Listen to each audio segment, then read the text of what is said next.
So here. So you have here your trapezius. So this would be the upper trapezius. Underneath the upper, you have just one. This muscle is to identify. You have here levator scapulae. Get it right. Okay, next you have your deltoids.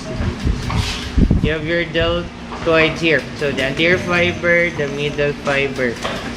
And this one would now be your, you have your biceps brachii. So underneath the biceps, you now have your brachialis muscle. And this one would now be your coracobrachialis. Okay, you have your coracobrachialis. Then further posterior to this muscle, kanisha, you now have your, you now have your triceps brachii. Okay, on the forearm, this one would now be your pronator teres. Further medial to that, you have your flexor carpi radialis. Further medial to that, you have your we have your palmaris longus. And underneath this muscle, you now have your flexor digitorum superficialis. Okay, across this muscle, you have this muscle. We call this muscle now your brachioradialis. Further moving medial, you have your lateral. You have your extensor carpi radialis longus. And further towards the dorsal side, you have your extensor carpi radialis brevis. In this muscle here, towards the digit, so you have your extensor digitorum.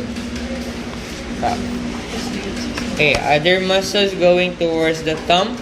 So, you analyze this one. So, this more the inferior. So, you have your abductor pollicis longus. Further above there, you have your extensor pollicis brevis. Then this one, kani tendon na more na klaro, you have your extensor pollicis longus. Then another tendon here going towards the index finger. So, you have your extensor indicis. Then here, you have this muscle, we call this muscle na your adductor pollicis. Adductor adductor pollicis then. Adductor pollicis. And next, this muscle here, you have your pectoralis, serratus anterior neck, latissimus dorsi. Serratus anterior, latissimus dorsi. So here you have your pectoralis major, serratus anterior, latissimus dorsi. And this one would now be your biceps brachii. Anterior deltoid.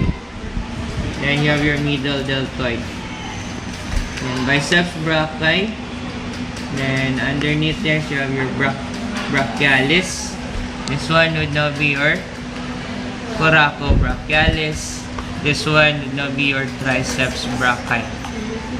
Okay, at the level of the forearm, okay, this one would now be your pronator teres, and this one would now be your flexor carpi radialis, then palmaris longus, and this one would now be your flexor carpi ulnaris. And underneath this muscle, you have your flexor digitorum superficialis.